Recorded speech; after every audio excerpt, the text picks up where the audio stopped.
Bueno, las 10 de la mañana, 42 minutos. Seguimos aquí por la 89.7 FM GOM para todo el Valle de Tras la Sierra, acompañándote en una nueva mañana ingobernable.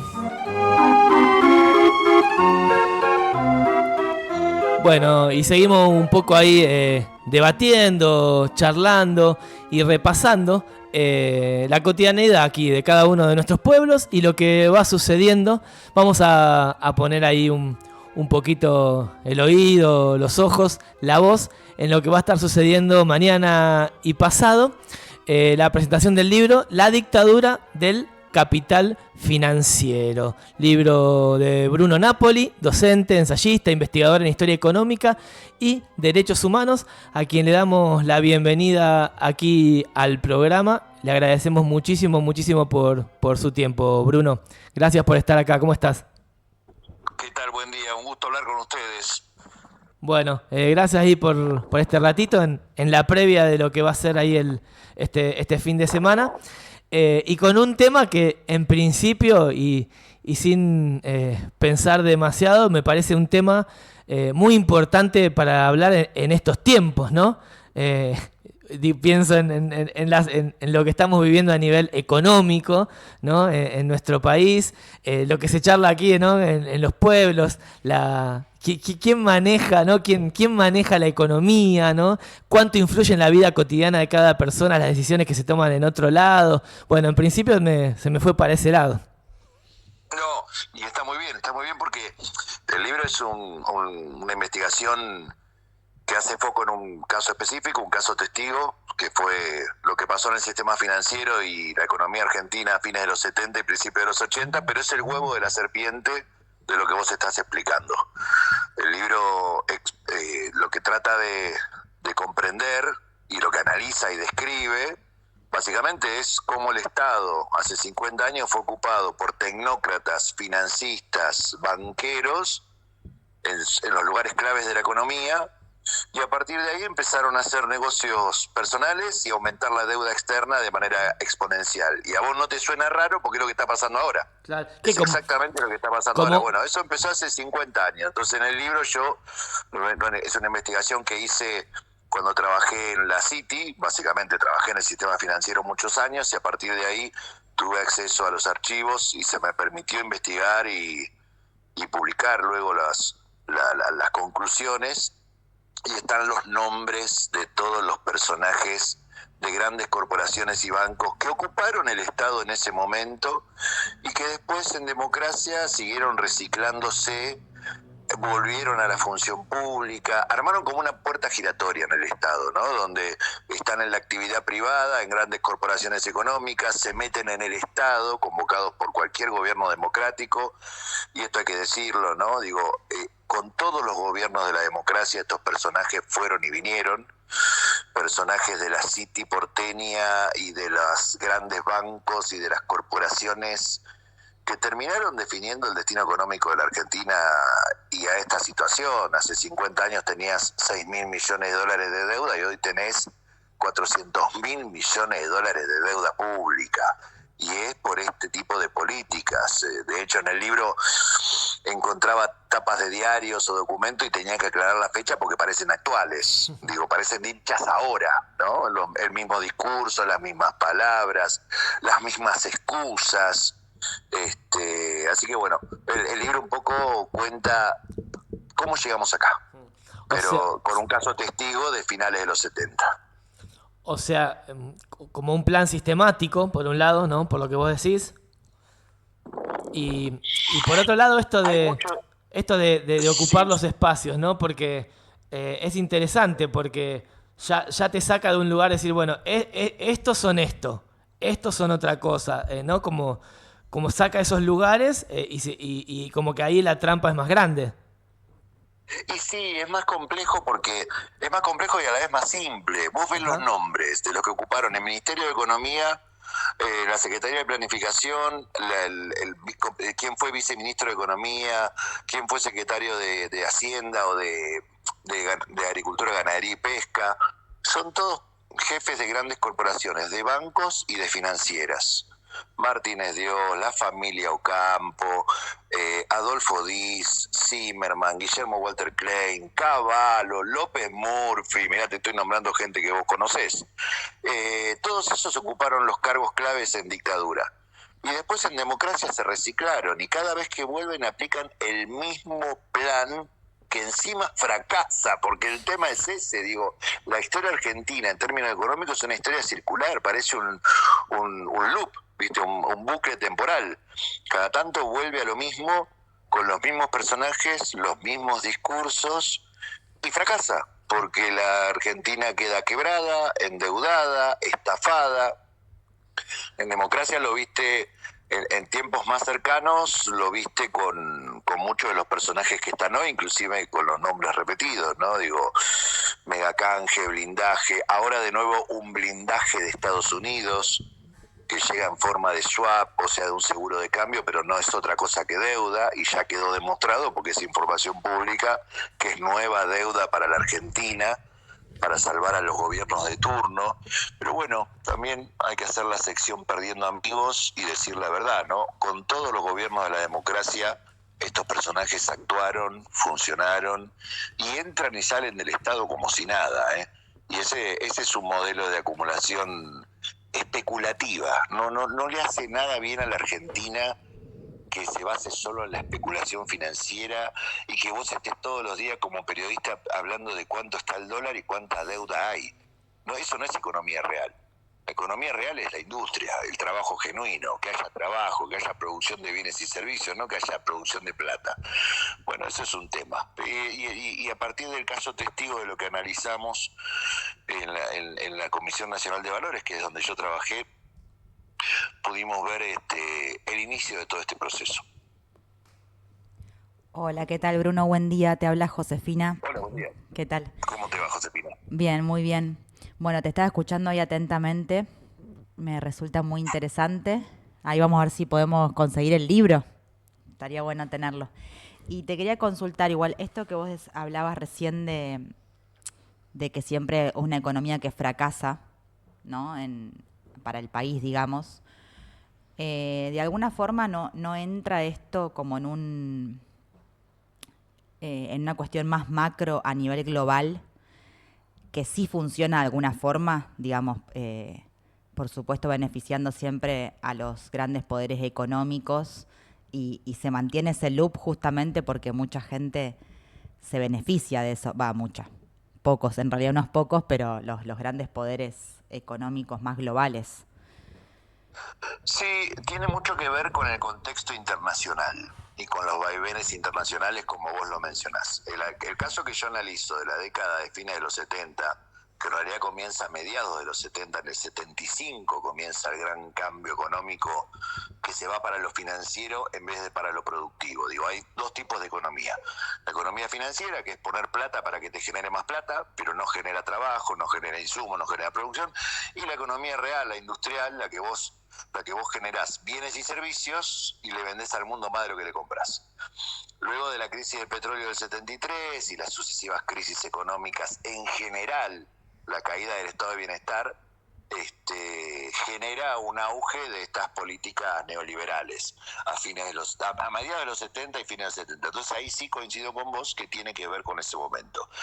En los 80 tenés la crisis de deuda, todavía en dictadura, entonces también ahí de nuevo ligado al contexto mundial. Ahora, en cada una de esas crisis y contextos mundiales que te llevan a este tipo de políticas especulativas, financieras, donde estás mirando siempre el dólar, donde estás pidiendo plata para pagar la deuda anterior como país, se benefician muy pocos. En su momento fueron los grandes bancos norteamericanos, fines de los 70, y en los 90, y hoy tenés los organismos multilaterales como el Fondo Monetario, el Banco Mundial, los fondos de inversión, que son esos pulpos gigantescos como JP Morgan, que es una consultora internacional con una política financiera muy agresiva, de comprar bancos cuando están de rodillas, de apretar a los países cuando están también en quebranto, BlackRock, Greylock, todo ese tipo de fondos de inversión que aprovechan la situación de fragilidad de los países para prestarle plata y después extorsionarlos con esos papeles de deuda. Por eso vos no salís del pozo, no hay forma, no es por una razón específica que no salís del pozo. No salís del pozo por culpa de estas políticas. Y por eso digo, ese loop, esa cosa circular. Yo entiendo que una persona de 20 años, como no lo vivió, puede decir, bueno, yo no sabía que esto, pero está en los textos, digo, hay que leer un poco nada más para darse cuenta de que esto ya pasó. Incluso en los últimos 25 años hasta los nombres se repiten, ¿no? No solo las políticas que fracasan, sino los nombres. Esto que estamos viviendo va al fracaso absoluto. Te va a dejar con menos empleo, con una economía quebrada y una deuda que va a ser impagable. Pero ya pasó. Y tiene que ver de nuevo, como decís vos, con un contexto internacional. Igual ahora es más complejo, ¿no? Porque ahora hay sí una disputa entre potencias, y el tema es que nosotros no nos estamos parando correctamente ante esa disputa. Y en función de lo que decís, Bruno, de la experiencia quizás, ¿no? De lo que ya pasó, a pesar de que, bueno, obviamente es información al que no todo el mundo accede o quiere o puede acceder, pero ¿qué margen queda entonces para, digamos, el día a día, ¿no? Pienso, el cotidiano, la compra cotidiana, cada vecino, cada vecina buscando su forma de subsistencia, buscando alternativas, ¿no?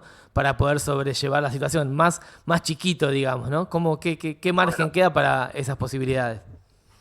Bueno, es la pregunta del millón. Primero porque no tenés una representación política que esté discutiendo estos temas. Por ejemplo, ¿por qué todavía está vigente la ley de entidades financieras, que es la ley que regula todo el sistema financiero argentino, bancario y no bancario, que es del 14 de febrero del 77, de la dictadura? Y si vos te metés ahora, cualquiera de los que está escuchando, agarra su teléfono y se mete en la página del Banco Central, va a encontrar marco regulatorio del sistema financiero argentino. Es decir, lo que regula tu plata, la mía, la del operador, la de los que están escuchando, la de todos. Es la ley de Videla Martínez Dios, firmada por... A ver, nadie está discutiendo que esa ley hay que derogarla y hacer una ley nueva, porque los bancos hacen lo que quieren, ¿sí? Cobran lo que quieren, son casi una asociación ilícita. Te cobran intereses usurarios de hasta 500% sobre la deuda de tarjeta. Bueno, hacen lo que quieren. Digo, no tenés una dirigencia política de ningún partido, de izquierda, derecha, arriba, abajo, buscalo por donde quieras que esté discutiendo este tema. Entonces ese es un problema. Y por otro lado, lo que vos decías es información que no todo el mundo accede, pero es información pública. Ajá. Digo, los bancos, por ejemplo, no te pueden cobrar intereses sobre intereses. Si vos debés de la tarjeta de crédito una deuda, te pueden hacer intereses sobre el capital. Si vos te atrasás, el interés sigue siendo sobre el capital, pero vos si pedís los gastos ocultos, te das cuenta que te están cobrando intereses también sobre los intereses y eso es ilegal. Ahora el que está escuchando ya lo sabe. Entonces puede llamar a su banco y decir, mostrame los gastos ocultos. Y mandarle una carta de documento reclamándole todo lo que le está cobrando de más. Bueno, eso es básico. No alcanza con abrir los ojos para ver la realidad. También hay que explicarla. Pero también hay que buscar información, ¿no? Porque si uno no pelea en la cotidiana con estas cosas, te pasa por arriba este sistema financiero. Por eso se llama la dictadura del capital financiero. Te ofrecen libertad, pero estás agarrado y atado a un banco. ¿Vos viste las propagandas de los bancos? Que son toda gente feliz que está corriendo a las 3 de la tarde mirando su celular y festejando porque sigue ganando plata. Todas son iguales. Porque fulano ahora hizo un emprendimiento, él está mirando sus ganancias, te dice una voz en off, y el tipo está corriendo a las 3 de la tarde. No es así. Una vez que estás bancarizado es una maldita dictadura, no es libertad lo que te da el banco. Terminás trabajando para el banco. Bueno, también hay una gran desinformación y hay un desinterés muy grande en saber este tipo de cosas. Por eso hacemos este tipo de charlas, conversaciones, publicaciones. Pero bueno, está buena la pregunta. La pregunta del millón, ¿qué se hace en la cotidiana? Y hay que hacer una pelea muy grande en la cotidiana, pero también hay que informarse. Y no es difícil, ¿eh? No es difícil. Lo que pasa es que no hay que informarse de cualquier cosa. Hay que buscar estos datos que son más importantes. Bueno, importantísimo entonces, Bruno, en ese sentido, lo que va a pasar mañana y pasado, la presentación del libro, mañana jueves, en la comuna de San Lorenzo, en el Centro Cultural Ramón Cortés, hermosísimo ahí espacio, junto a las charlas, ¿no? Junto a una charla debate sería. Claro, es una charla de debate, porque además de presentar el libro, lo que vamos a hacer es discutir la actualidad de la economía y pensar cómo pasamos de la economía real a esta economía virtual, de las billeteras virtuales, claro, que son tan comunes y que no están reguladas por ninguna ley. Ojo con eso, ¿eh? Las billeteras virtuales que seguramente vos tenés, tu compañera de mesa también, el operador también, los que están escuchando, yo mismo, no estoy en contra de las billeteras virtuales, yo estoy muy a favor de la tecnología en términos económicos y estoy a favor del dinero virtual, pero ojo que no tienen regulación. Y claro, pueden hacer lo que quieran. Y se están detectando muchos robos en las billeteras virtuales de los mismos operadores. Che, no de estafas de otros, ¿y alguien sino está... de la misma empresa. ¿Alguien está trabajando en eso, sabés, no? No se está trabajando. La Comisión Nacional de Valores, que es un organismo estatal con poder de policía, que tiene que intervenir en lo que es el intercambio de títulos valores, y en este tipo de empresas no lo está haciendo. O sea, es el organismo regulador, pero conversan con los regulados, es decir, por ejemplo, con Mercado Pago, con Ualá, con Naranja, X, con todas esas billeteras virtuales, van consensuando qué tipo de medidas de control van a tomar. Así no se hacen las cosas. Anda a Inglaterra a hacer eso, anda a Alemania a hacer eso, a dar esa libertad total de que el regulado decida qué regulación quiere. Lo más probable es que termine preso.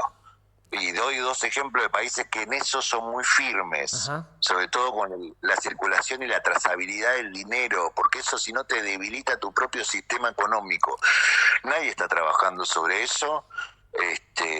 Mercado Pago ha capturado dineros de algunos de sus usuarios y te ponen la leyenda: hemos detectado movimientos anormales. Claro, vos recibís $1.000.000 de alguien que te lo presta y te cancelan la cuenta. Y andá a reclamarle a Gardel, porque encima tienen dirección comercial en Uruguay. Entonces es un lío eso, ¿eh? Tremendo. Bueno, ese tipo de cosas también vamos a charlarlo mañana, porque aparte las billeteras virtuales han logrado una captación y una inclusión financiera que los bancos no quieren hacer, se quieren quedar con los grandes clientes. Entonces vos tenés que usar la billetera virtual. Insisto, yo estoy a favor, pero tienen que estar reguladas, porque si no el dinero está en peligro. Escuchame, Bruno. Entonces, bueno, invitar a la gente. Por un lado, mañana, 20 horas, con entrada libre y gratuita en el Centro Cultural Ramón Cortés de la comuna de San Lorenzo. Eso es mañana jueves. Y el viernes en Villa Cura Brochero. Y el viernes en Cura Brochero, ahí hay un trabajo que se va a proyectar una película sobre un historiador argentino, Osvaldo Bayer, con el que yo tuve la suerte de trabajar muchos años y fui curador de su obra. O sea, en paralelo a mi trabajo de historia económica hice un trabajo con la obra de Osvaldo Bayer, porque aparte, bueno, fuimos muy amigos. ¿Qué sería, para que esté escuchando, qué sería curador? El curador es el que se encarga de poner en valor toda la obra y ordenarla y rescatar esa obra desconocida de un autor. Por ejemplo, Osvaldo Bayer se lo conoce por La Patagonia Rebelde, o Severino de Giovanni, el de la violencia, algunos libros clásicos de Osvaldo Bayer. Pero hay toda una obra escritural de Osvaldo desde fines de los 40 y de los años 50 que no se conoce. Yo fui rescatándola, algunas cosas las publiqué. Yo de hecho a Osvaldo le publiqué los últimos 5 libros en vida: ¿Qué debemos hacer los anarquistas?, La Chispa, Entredichos, que son polémicas de él, que tuvo en medios periodísticos y que eso no estaba rescatado en libro, Ventana a la Plaza de Mayo, que es otro libro con las columnas de él en la década del 80 y el 90, que no estaba rescatado en un libro. Bueno, yo hice toda la curación de eso, la selección y la publicación de esos libros, junto con Osvaldo, ¿no? Y los presenté en un montón de lugares con él. Y un poco voy a contar, antes de que pasen la película sobre Osvaldo Bayer, el viernes en Brochero, voy a contar este recorrido escritural de Osvaldo, mostrando imágenes inéditas de algunos de sus textos y fotos y documentos de la vida de él, acá y en Alemania. Bueno, va a ir un poco por ahí esa Bueno. conversación, ese conversatorio, sí. Esto el viernes en el Centro Cultural Ernesto Sábato, ahí en... Exactamente. ¿El mismo horario?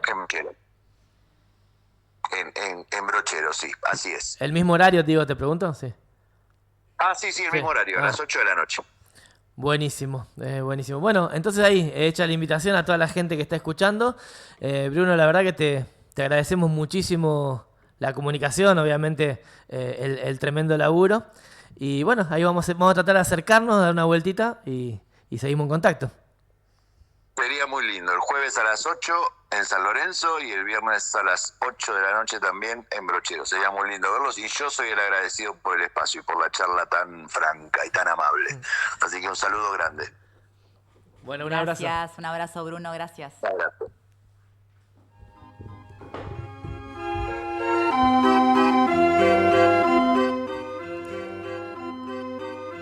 Para seguir hablando. Sí, daba para mucho. ¿Escuchó? Daba para mucho. Decí que acá no sé por qué el tiempo nos corre, Pablo. No sé. ¿Viste? La verdad me pone Te mal. pone en un lugar que no te gusta. Sí.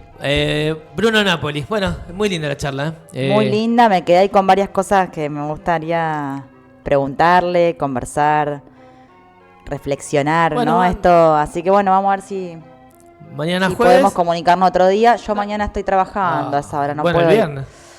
El viernes tengo un compromiso, Bueno, no puedo. vio que al final. Y el viernes, ¿sabes lo que pasa? Así como me encanta reflexionar y todo, Sí. sabes que me gusta bailar. Ajá. Y el viernes Sí. hay un baile en Villa Dolores. Tremendo. Tremendo. Qué locura. Cuarteto. Si hay Epa. algo que amo de vivir en Córdoba también es el cuarteto. Ajá. Pero ¿a qué hora empieza? Si es a la medianoche, se va a la Tenés charla. razón, tenés razón. Bueno, y voy lo invitás a Bruno, de cura brochero me voy hasta a Villa Dolores al baile en Defensores. Para un poco.